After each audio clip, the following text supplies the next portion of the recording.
Kitab kuning itu dari sini, dari kolbu. Jangan dibalik. Ini kiai-kiai udah kehijab ini, santri-santri udah kehijab. Kok kolbu ngikutin kitab kuning? Salah itu. Kitab kuning pemahamannya harus ngikutin rahasia warisan kolbu Rasulullah SAW. Itu ya baru sahih warisan Rasulullah. Baru pewaris Rasul ente. Kalau enggak pewaris kitab bulukan itu namanya. Itu kan kitab komersial, orang jualan supaya kaya. Udah kaya itu yang jualan kitab. Kita masih puji baku, dan berapa banyak kitab yang salah cetak. Laknya hilang gawat sudah. Udah berapa banyak kitab salah cetak. Kalau nggak punya kolbu beres kita, sesat menyesatkan udah. Saya udah banyak apa ketemu. Tiap hari kan kita kerjaannya bolak-balik kita. Kitab kuning dalam istilah pesantren itu sama dengan kitab Turath dalam bahasa Arab.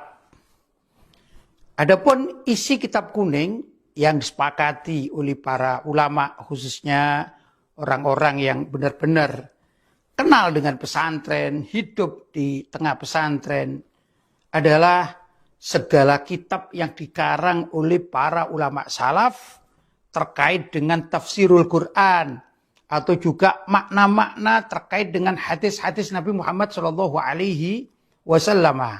Bahkan dalam kitab kuning tersebut juga mengandung ayat-ayat Al-Quran serta hadis-hadis Nabi Muhammad SAW. Kalau kita mengenal dengan istilah Al-Kutubus Sittah di dalam istilah mustalahul hadis, maka Al-Kutubus Sittah, 6 kitab hadis ini semua namanya adalah kitab kuning.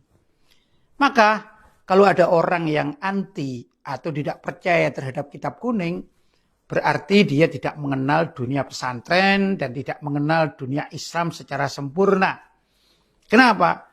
Karena dalam kitab kuning itu dipelajari, pertama, kitab-kitab terkait dengan tafsirul Quran. Semacam apa yang tulis oleh Imam At-Tabari, Imam Ibnu Katsir, misalnya Al-Jalalain. Ini semua diistilahkan dengan kitab kuning. Sahih Bukhari, Sahih Muslim, Sunan Abu Dawud, Sunan Tirmidzi, Sunan Ibnu Majah, Sunan Nasa'i, dan lain sebagainya. Itu juga namanya kitab kuning.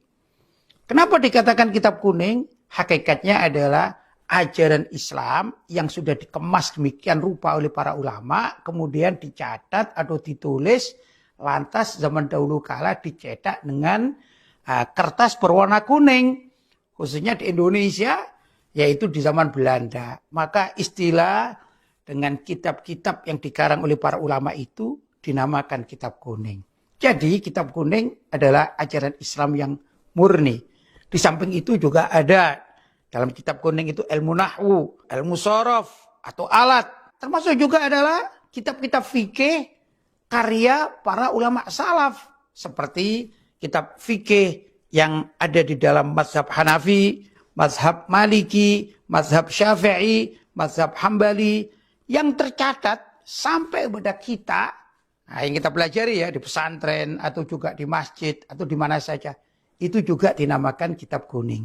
Jadi aneh kalau ada orang yang mengaku Ahlussunnah wal Jamaah tapi mengingkari keberadaan serta pengajar kitab kuning. Kadang orang mengaku ahli tasawuf tapi anti kitab kuning. Perlu diketahui bahwa Imam Ghazali radhiyallahu ta'ala anhu mengarang kitab Ihya Ulumuddin. Itu rajanya kitab tasawuf. Ini juga termasuk dalam kategori kitab kuning. Jadi kitab kuning adalah kitab Turath dalam bahasa Arab. Semoga umat Islam bisa tahu dan menyadari bahwa sebenarnya rujukan umat Islam tiada lain adalah kitab kuning yang mengandung Al-Quran dengan segala macam tafsirnya, hadis dengan segala macam yang terkait dengannya, dan ilmu-ilmu yang wajib dipelajari oleh umat Islam.